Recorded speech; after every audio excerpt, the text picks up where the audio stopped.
Speaker, there have been political will from the Nana Addo Dankwa Akufo-Addo government. So let not be said that there's not been political will. Let's be very careful who we choose to talk for in Bawku. I want to plead with you, Pope. That's why, Honorable Ayerga, I told you, come to the office and let me sit with you with the military command and let's discuss it. I told you before, 3 days ago, on Monday. Maybe if you had come and we start, maybe this statement would not have been made. Until the soldiers were complaining that you, the defense minister and the interior minister, had never visited them, and I brought the complaint to you. Now you sit here and tell me that the soldiers and the police were complaining that you were never visiting them. You brought them to come, they are being exposed to death, and you, their commander, never stepped foot there to see them. Please, let's not talk personal here. I have sat down quietly and listened, not because I don't have responses. So, Speaker, why they kill the people? I'm pleading with you, go there. Go and see with your naked eyes. And I'm not choosing to speak for only Kusasis. That last statement you made, that we should be careful who we speak for. Please, I understand everything that you are saying there. I'm not speaking only for Kusasis. I'm speaking because people that ought not to have been killed were killed. Currently, what we are doing at RESEC is to calm things down and for us to have peace. Yesterday, we here during the night, they were also fighting also. And some people have passed on. Our understanding is that officially about 2, but people are telling us 4, so we are checking to make sure to know the numbers. But this is what is happening. Bawku is very charged as we speak now, and we have informed our security services to see what they can do to bring calm to the place. I'm sure you have some initial report as to what could have led to this fresh fighting last night that you're talking about. Yes, after we had left, one person was killed, and that was on that very Monday. And then the following day, 2 people were also killed. I am sure it's because of this that is led to the killings, and now Bawku is fully charged. And per the reports that you're getting, we are mentioning 5. How many persons exactly from these fresh killings that we are talking about? How many persons exactly have lost their lives, you'd say? Well, for now, what I know officially is 2.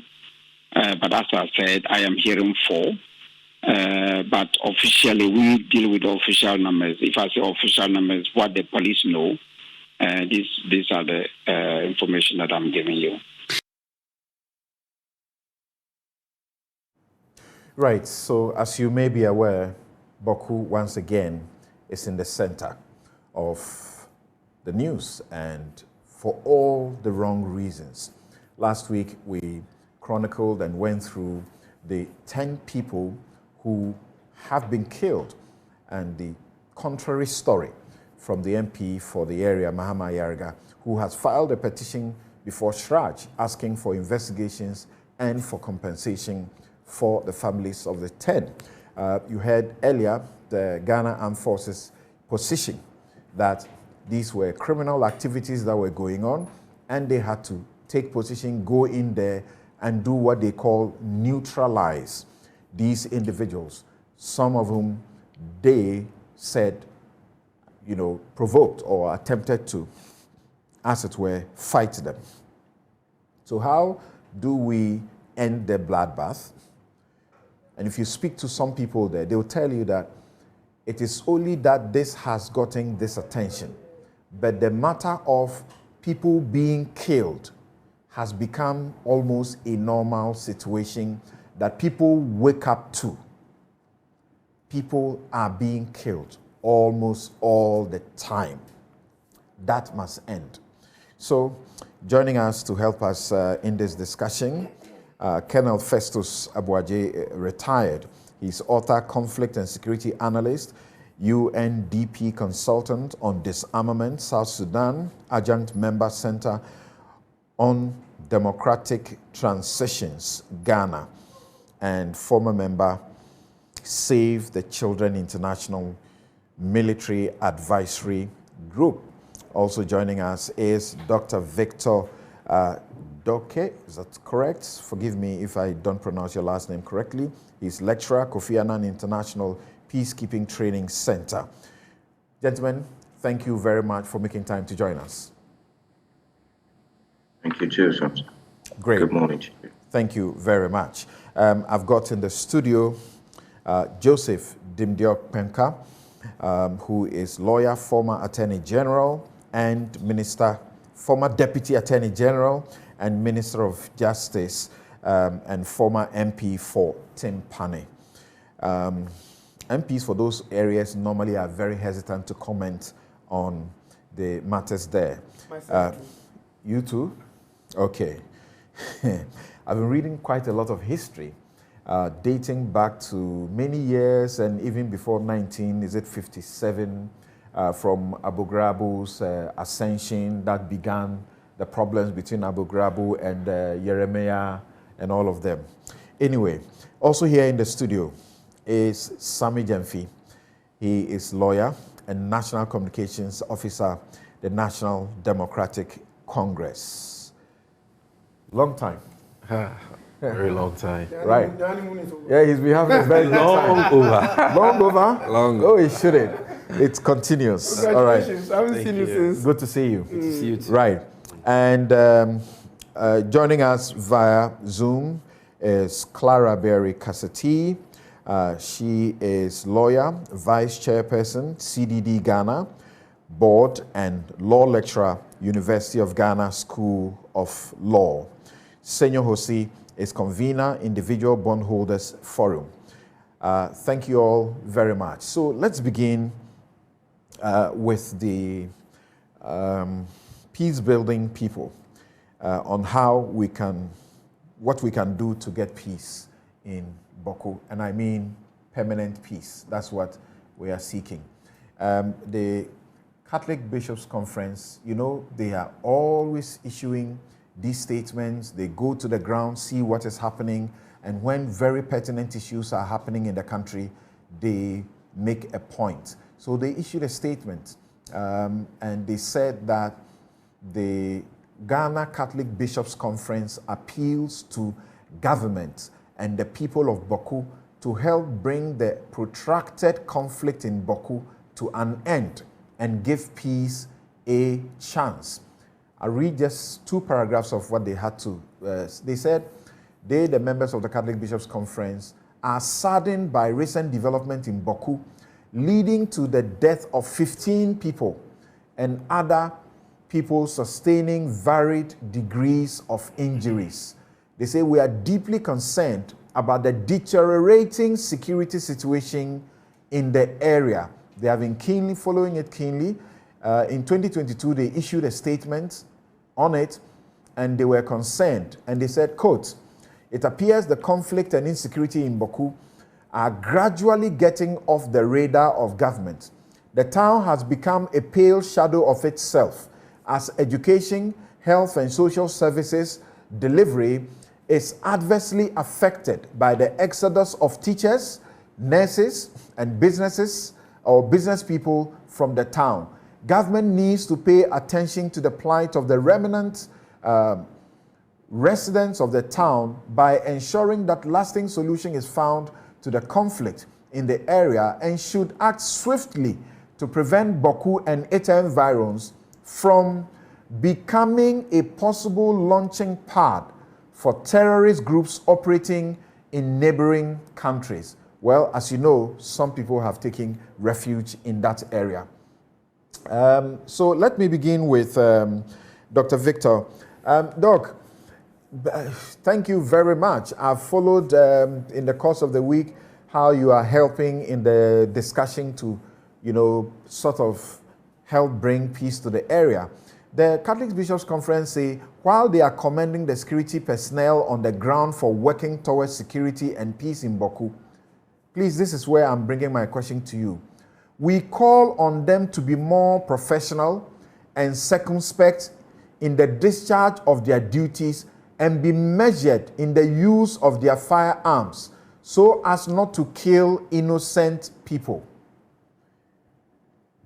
Why do you think we have what is happening there now going on with the military having to directly encounter, shoot, and kill people?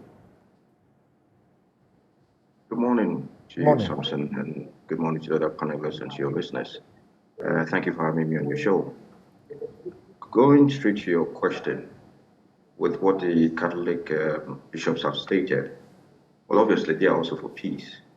But how can we ensure that before we obtain peace, the underlying factors that have been existed or that exist from the two sides as they have raised their concerns based on their needs, wants, and what they are interested in have been addressed?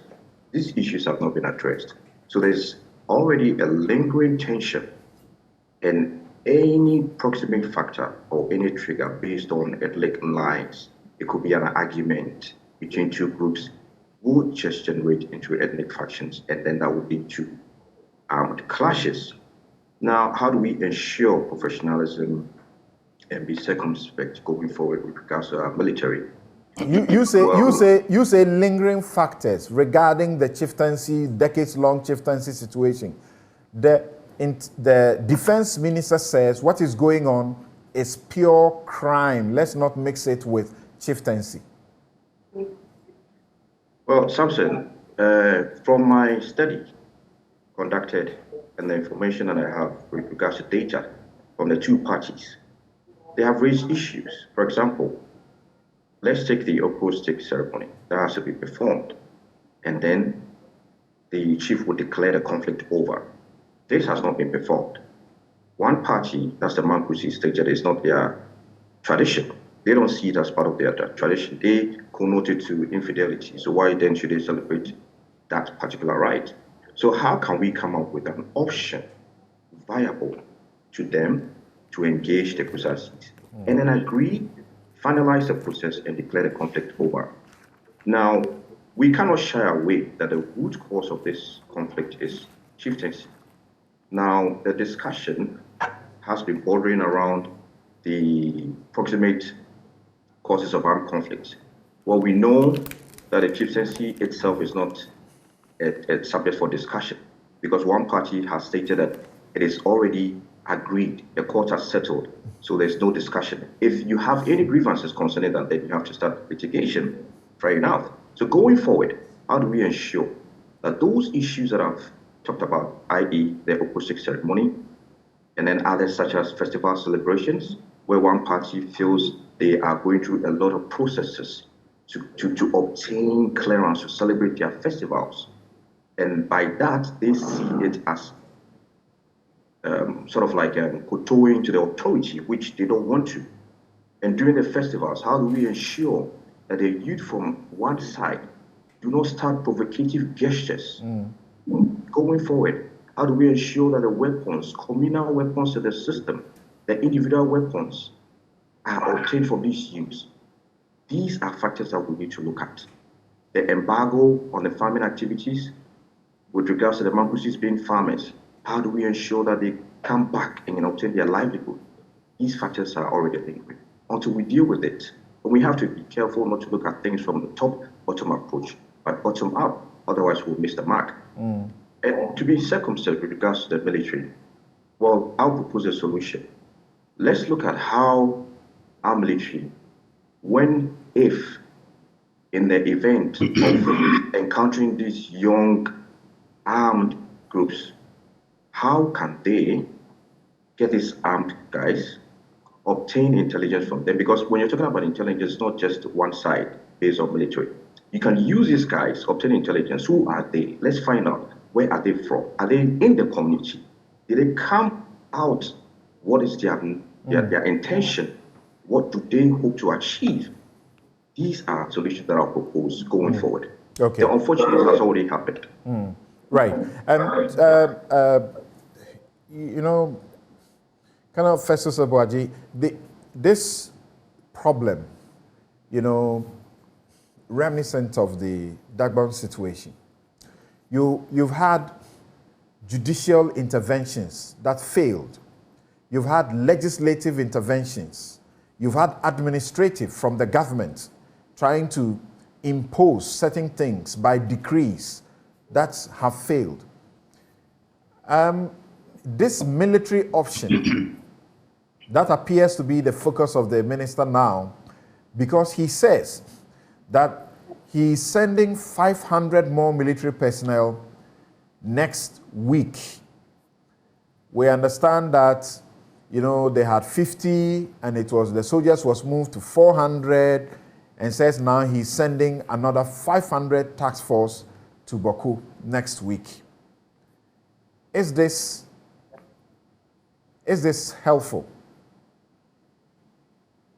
Well, first of all, as per procedure, let me thank you very much for having me and say hello to all the colleagues, both in the studio and online. My understanding of the approach of government is that it seems as if the military deployment itself is an end in itself. This conflict, as indeed many inter-ethnic conflicts and other conflicts, are never solved through the use of force. And anybody who understands the cultural and historical dynamics of the Kusasi-Mamprose conflict within the wider Mole-Dagboni conflict between the autochthones and the Nanum, Mamprose, and Dagbon, let me call them overlords, can never be solved by deploying the military. The military essential is to try and contribute to de-escalation of the violence that rose up within a very short space of time, in order that it creates that kind of space, not geographical space, but a space where mediation and dialogue can begin to take place constructively. In doing so, it doesn't help at all that certain utterances by politically exposed persons, including the defense minister, start labeling any or all the parties as criminals. It doesn't help. In fact, the books say that labeling or putting labels on parties in a conflict is counterproductive. It helps to inflame passions. So the first step in dealing with the situation in Bawku, which is to de-escalate the tension, is for all sides and all the entities involved, those in power, those in parliament, which indeed has become a proxy to the battle space, must be measured in their statements.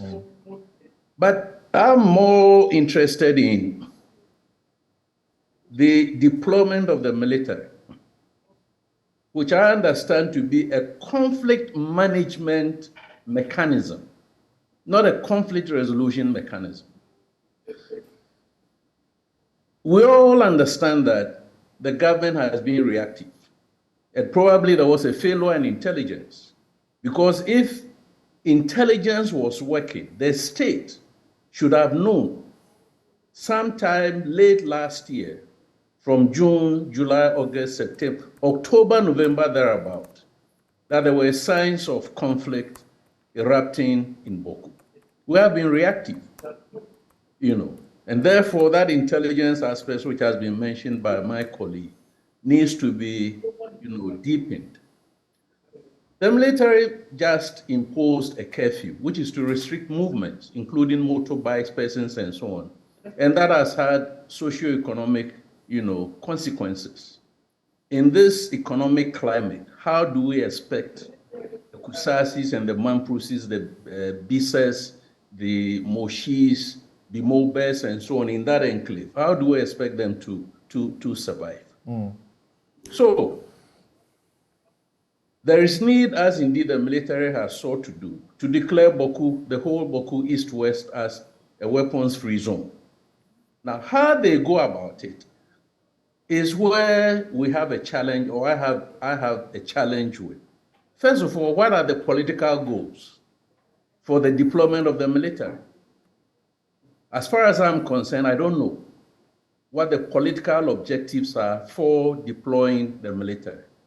Except, of course, the minister said in Parliament that they must go and maintain peace. That's right. So, subject to maintaining peace, what are the tasks that the military have been authorized to undertake? What are their concept of operations? Especially, what are the rules of engagement? Because security forces don't deploy because they have been mandated to go and maintain peace, and they are going to use force. And in one incident, 10 people get killed, and that is labeled as neutralization. It raises a lot of legal, political, humanitarian, or human rights issues. And I think we need to, begin to work towards that. My humble suggestion at this stage, I've got many other points, is that if this same security force approach has been adopted, let's say, in a place like South Sudan by the UN would have established joint monitoring committees or teams. The press releases that have come have said that when intelligence was obtained or information was obtained, the military deployed or security forces deployed a patrol. Why can't it be a joint patrol in which the parties, both the Kusasis and the Mamprosis, are part of? It's a confidence building measure. Right. It also promotes transparency, and if you like, a bit of impartiality and so on and so forth. Lastly, okay. Yes, please. You ask yes, your friend Dr. Vladimir Enchidanso, Yes. Dean of the Ghana Armed Forces Command and Staff College, he has, advised government to invest heavily in gathering intelligence on the terrorist activities in Bawku, terrorist activities in the area. He speaks of terrorist organizations that must be stopped immediately. What do you see? Is it not clear, gauging from the information we are picking, including from the Minister, Defense, that there was an attempt to blow up a bridge? And knowing about the influx of, these people seeking, as it were, shelter, there. Is he not right in asking us to label what is going on exactly as what it is? There's terrorist activity going on. There is terrorist organization operation going on. The dilemma for all of us, particularly for the government and the minister, is that the fact that there's a cockroach in your room or house doesn't mean you bring down the whole house to look for that one cockroach. That is what I call the Malu doctrine. That's the late General Victor Malu. Granted that we have terrorism echoing off our northern borders, that is the more reason why we must be very, very balanced in the use of force. Because any one person that you kill can be a catalyst for the group that that person belongs to seek alliances from across the border. And therefore, if you like, complicate, the situation that we have on hand. So let's deal with the threat of terrorism. And as you said, Dr. Vladimir Enchidanso says that let's deepen our intelligence capacities or capabilities. But let's isolate the counter-terrorism approaches from the Bawku conflict and how we are seeking to resolve it. And at this stage, it looks like the activities of the security forces are actually inflaming passions and making it possible for some of the parties probably to seek alliances from other groups across the border, or for those groups to offer their services, and even for those who are behind the mobilizations, some of whom may be in Accra, who provide the funding, to provide the funds for the purchase of arms. And I'm reliably informed that there are machine guns being used in that conflict. That is a very serious sense of escalation. Right. Why did we allow this conflict late last year to get to where it is? That in one day or 1 week, we lose 10 lives, if not more. And we begin to see machine guns beyond the normal Kalashnikovs or AK-47s. That sense of escalation is something that I think we need to be very concerned about. Right. I will have to get you and Dr. Victor, leave us there and get just brief comments from our guests, and then we'll move on to our other issues. But I'll come to you shortly. Now, Doc, this is a situation where clearly, as you look at it, you say you can't take and say criminal activity in isolation. There are triggers. I'm looking at this. People whose history shows that for a century and a half, 150 years, you had the Mamprusis, in control.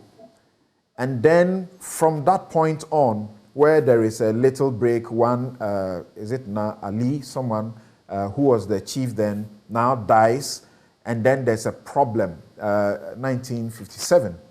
And then you have two, rival groups.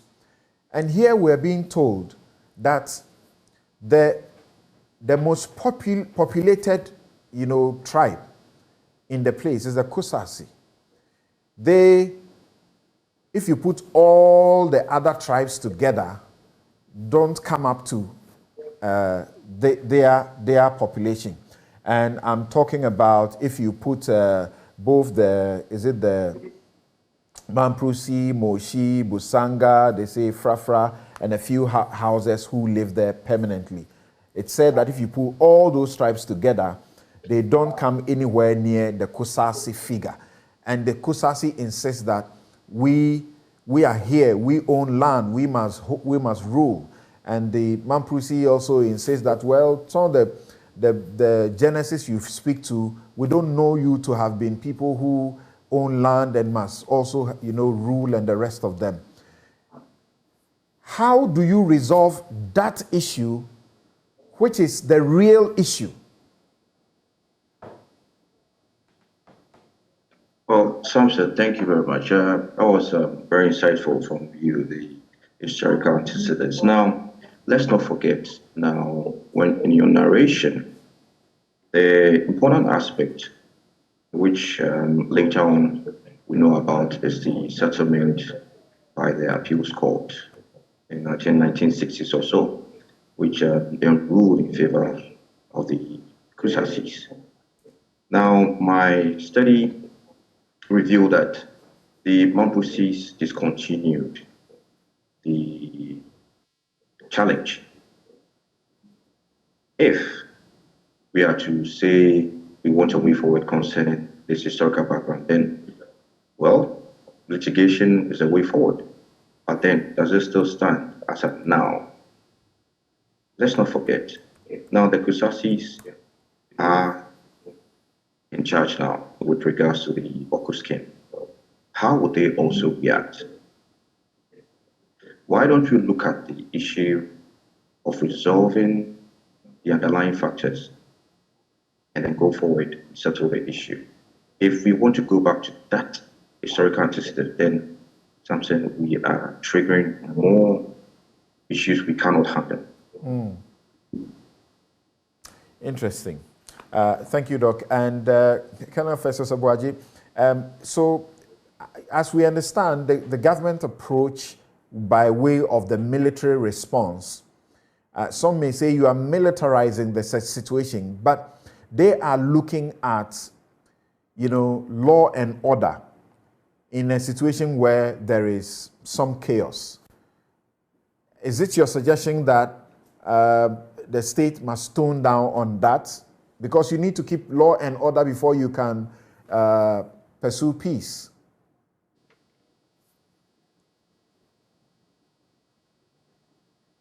Yes, please, unmute your microphone.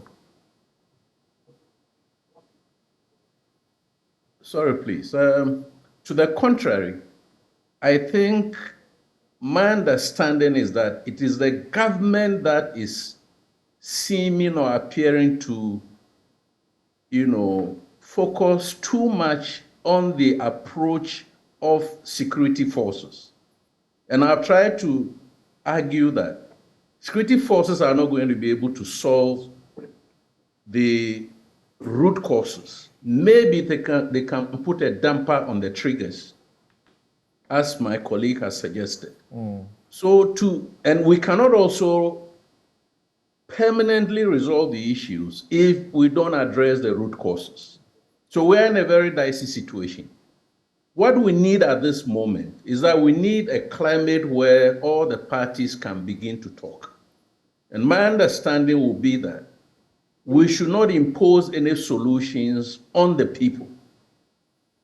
The role that everybody else must play, the government, parliament, for instance, religious bodies like the Catholic Bishops' Conference, and so on, is to facilitate dialogue between these groups.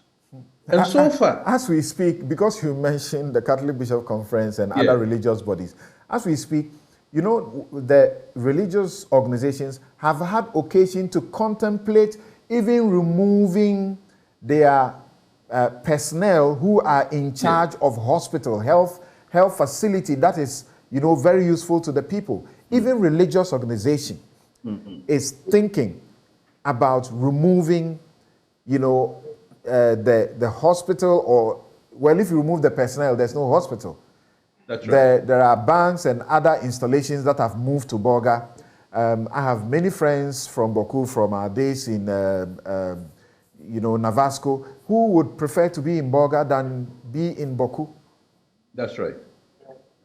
So we cannot do without the security forces, in the first instance, creating those conditions where dialogue can take place. All right.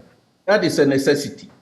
But since the military or security forces were deployed, we don't seem, as the Catholic Bishop Conference put out, we don't seem to be aware of any constructive engagement by the government with the parties, except, let's say, the Regional Security Council or Regional Coordination Council and so on. But I've explained that these structures are all politically exposed structures because everybody in there is appointed by the government. And you and I know, and it is, researched, that the two main parties, Kusasis, are pro-NDC, and Mamprusis are pro-NPP. So the perception to the Kusasis will be that everything that is happening there is because of the perception that they have government of the day support. You see? So let's begin to see concrete measures. First of all, that appeal course process that the defense minister mentioned needs to be expedited, because creating a legal basis for traditional authority in that enclave, for instance, is very helpful. If the Supreme Court says that the rightful Bawku Naba should be a Kusasi, or the rightful Bawku Naba should be a Mamprusi, that is part of the solution. We then need to dialogue the Supreme Court decision. And it can be dialogued only by the two parties, including education and so on and so on. That is not happening. Okay. You see, all right. It's not happening as if the processes must be sequential, that you deploy security forces for 6 months, and then at the end of that, you resort to another segment of the process. No. They, All right. they could work in tandem. Okay. And that, I think, is what is not happening, which is creating the problem. So the earlier government facilitated dialogue between and among all the groups, I think the better for all of us. It is only then that we could begin, in the words of Dr. Nchudansu, to transform the conflict. All right. So far, the conflict is being resolved only through the use of force by the parties or by the government that has deployed these security forces, not to bring the people around the table. All right. And let them now find ways and means of coming to a common understanding of how they are going to coexist in that enclave. Right. Thank Part you. of the problem, I've said elsewhere, is that I think the English word is polyglot. In that wider Bawku area, you have Kusasis, and I've read somewhere that Kusasis are about 75% in the west, and then 45% of the population in the east. But you also have Bises, you have Bimobes, you have, what do you call them, Moshis, and then you have Mamprosis. Any geographical area on this planet where you have in a small enclave a number of different ethnic identities, you are likely to have conflict. And therefore, we cannot put this Bawku conflict in the fridge and only address the symptoms and think that, okay, that will be the end. Okay. If that will be the end, as you suggested, the Kusasi Conference 1931, Mamprusi Conference 32 would have resolved the issue. But the actual outcome of that was that it was a strategy for the Englishman, the colonist, to be able to find an arrangement where they can deal with a powerful king. I mean, that is what has been researched. All right, Prof. It doesn't work. Yeah. So to find other ways of making sure that the balance of power is in the interest of favorable to all the parties. All right. Thank you very much, Colonel Festus Obuaji. He's author, conflict security analyst. He's with the UNDP. He's a consultant on disarmament. South Sudan, adjunct member, Center on Democratic Transitions, Ghana, and former member, Save the Children International Military Advisory Group. And Victor Doke is lecturer, Kofi Annan International Peacekeeping Training Center. Thank you, gentlemen, so very much for sharing your expertise on this with us. And we hope that those at the forefront of policy and operation implementation have taken notes. Now, let me get brief comments from my guests who are willing to make very brief comments to do so. I qualified that because of you. Is Clara on now? Hello, Clara. Hello, yeah, I'm on. I've Right. actually been. Right. Thank you very much. Now, Clara, what do you say? What should be done? It looks like we keep coming back here, you know? Yeah, unfortunately. First, let me say good morning to your viewers and listeners, to my colleague panelists in the studio. Before I say my thoughts, I must say that I read this news again with a lot of sadness over this issue. My condolences to the families who have lost loved ones, and my condolences to all the people of Bawku. And of course, the appeal for peace has been made over and over again for many years now. But we must all admit that appeals for peace alone are not going to resolve the whatever issue that is it. So I have listened to all sides. I've also read a bit about the dispute. And what I find concerning is that at this point, I'm not going to talk to the security issue. I leave that to the security experts. But I will talk about issues of dispute resolution because that is my area. Now, what I find concerning is how we have diagnosed this problem. The reason is that diagnosing a problem is very important to being able to solve it well. If you get the diagnosis wrong, it is chances of you being able to get a good solution are also not as high. So listening to all sides and reading about it, it appears that we still aren't very clear what the cause of the present conflict is.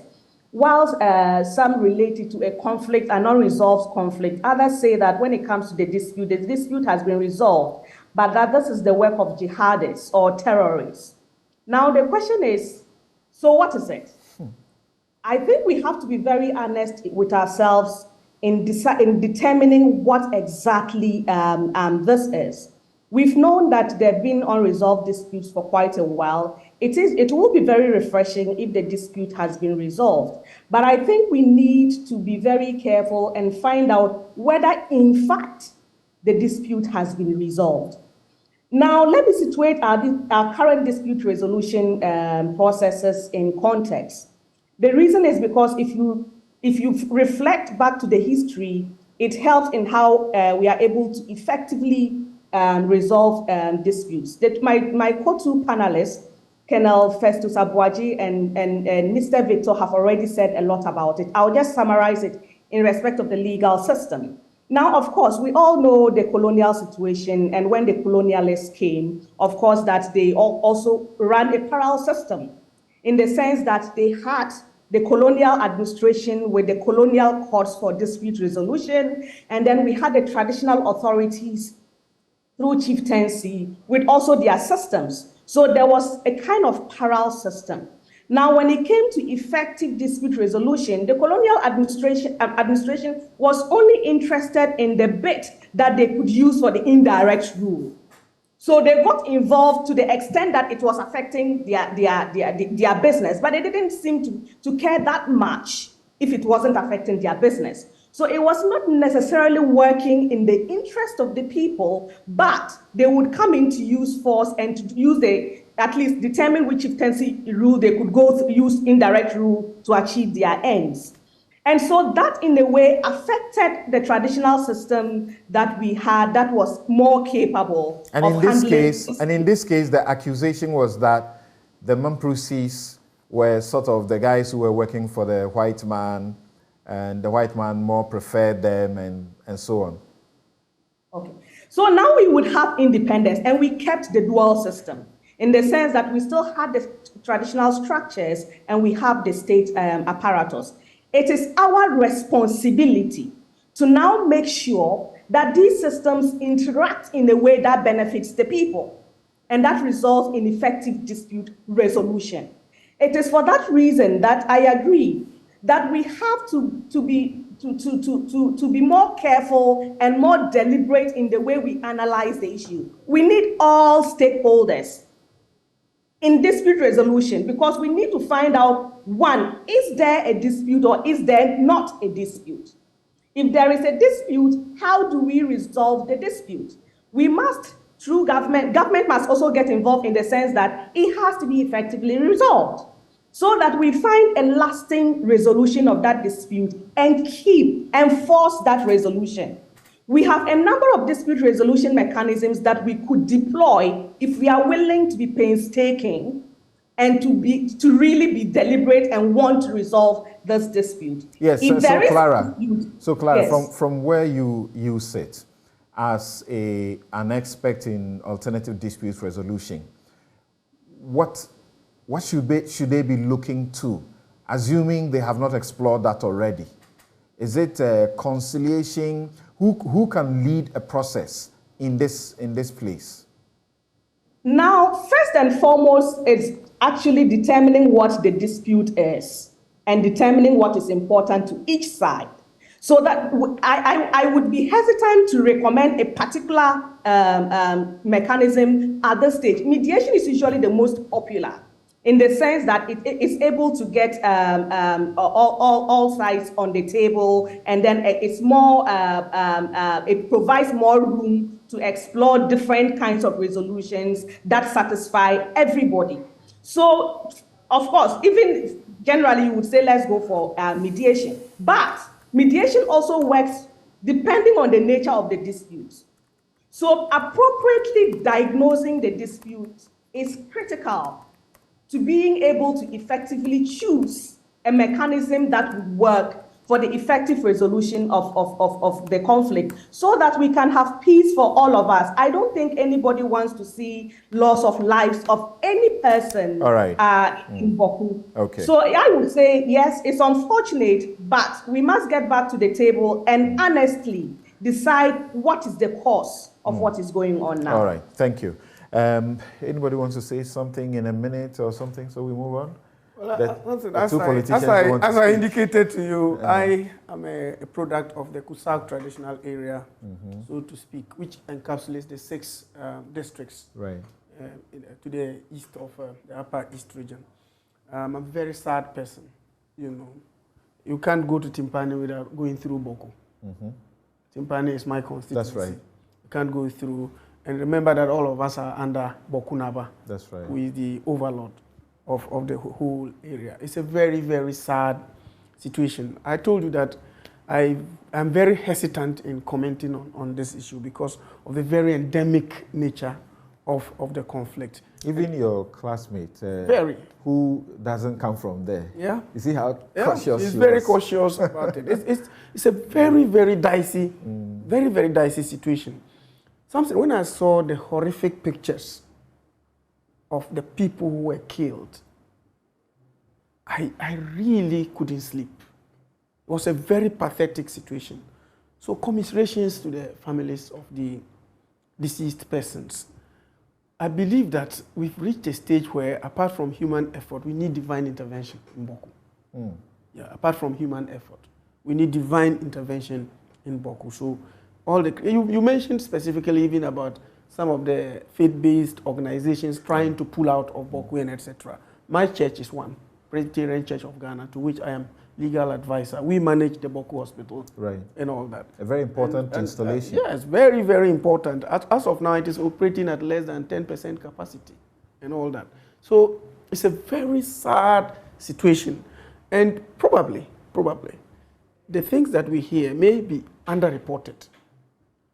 The deaths and etc. This level of destruction and the level of tension probably are underreported. I've heard people tell me directly that almost on a weekly basis they can count a number of deaths. Yes. So I think that government has stated through the Minister for Defense their actions and intentions and etc. And we need to actually put all soldiers to the wheel.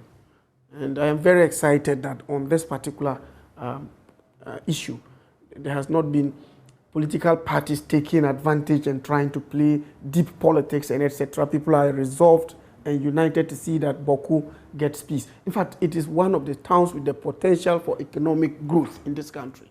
But as we speak today, we can't say same anymore. I'm just pleading on bended knees to the parties to put the weapons down. And I heard one of them talking about exploring the options of litigation and etc. As we speak, there is no matter in any court in Ghana, be it the chieftaincy tribunals or the Supreme Court or Court of Appeal. There's no matter pending. To the best of your knowledge, is there any matter pending about the Bawku skin? No, there's no matter pending in any court as we speak about the Bawku skin and etc. So I'm just pleading as a native of the area that I'm also pleading with the security agencies. Their absence there probably could have led to genocide and etc. But their presence, they should also manage it professionally as they have indicated. I mean, the casualties, some of the casualties, to my own estimation, are very, very needless. And we have to try to do, because one life lost is very, very important. You know, in the deaths that occurred, understand some of them, even 3 or 4 people from one family and all that. So we are just pleading with everybody from both sides, and we are pleading with the security to do all they can in their professional capacity to ensure that they bring peace to Bawku. All right, thank you very much. Yep.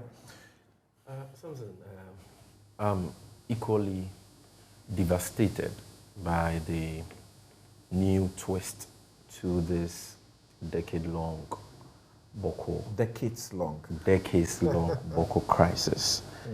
Very unfortunate that innocent citizens should lose their lives over what appears to be a chieftaincy dispute, which is degenerating into other issues. I think the security analysts we've had this morning have done justice to the issues. And listening to them, 3 issues are pertinent and worth amplifying. The first is that not much is being done by government to address the root causes of the problem. Yes, we know that the Court of Appeal has pronounced on this matter, and a challenge of that decision in the Supreme Court was later withdrawn. But we still know that there are disputes over who has the right to sit on the Bawku skin. When you speak to the factions, you get a sense of their contrary positions on this matter that they are very passionate about. But it is about time that they do away with their entrenched positions and are forced to the negotiation table. I don't care how we call it, whether it is conciliation or mediation. There must be some form of constructive engagement under the auspices of government to ensure that the root causes are addressed. As we speak, nothing is being done to address the lingering root causes, and that, for me, leaves much to be desired. The second point that I want to highlight is the issue of intelligence. Something very quickly. I cannot for the life of me understand why we should have the BNI, national security, and all our security agencies in Bawku, and yet to date, we cannot gather intelligence on the people who are fueling this conflict, supplying ammunition and arms to these factions. That, for me, is totally unacceptable, and the Minister of Interior, the Minister of Defense, must sit up. Okay. Finally, I want to appeal to you, our friends in the media. I think that even with regards to concerns about the professionalism of the military and the harrowing accounts we've learned from the MP of the area about how citizens who are supposed to be protected by these military men are being executed and all that. I think that the media should focus more on what is happening in Bawku. If we have you in the ground giving us real-time reports on what is happening there, thank you. I believe it can help bring some Thank you very much. peace. And Seth Kwamboateng reminds me of how he has been to the ground a number of times, and even through the work of the media on multimedia, sought to bring some, semblance of peace in Bawku.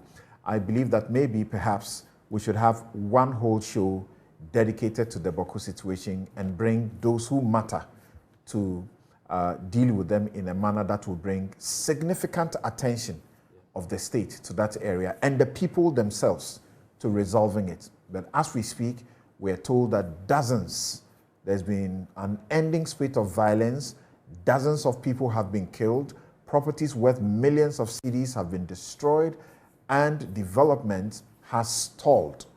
And the government has had to allocate significant resources that could have been used for development towards the deployment of security forces to maintain law and order in Bawku.